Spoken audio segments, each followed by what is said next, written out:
Good morning, everybody. This is Graham from Magic on my very first, what I'm calling walk and talk. This was inspired by some of the walk and talks I did at 500 Startups during that program around Mountain View, California.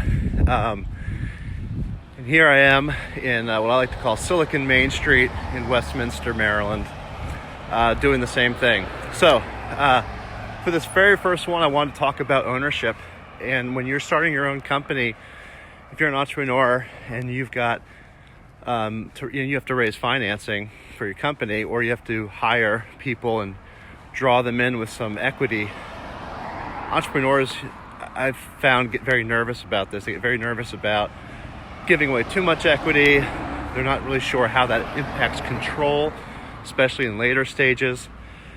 And one lesson I learned early on was that ownership does not equal control, and vice versa. Control is not necessarily tied up in ownership. So what that means is you could carve out a certain amount of equity for people, for investors, for team members, without giving away control of your company.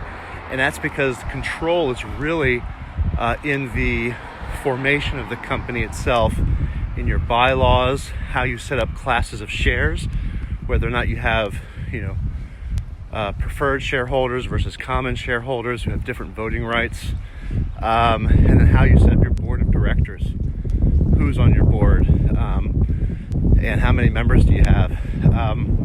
So these are all the areas where control actually sits in your company. So don't be too afraid of giving away control when you're trying to raise money or attract talent by offering equity. So hopefully that's helpful for somebody. Enjoy the walk and talk. I'll see you next time.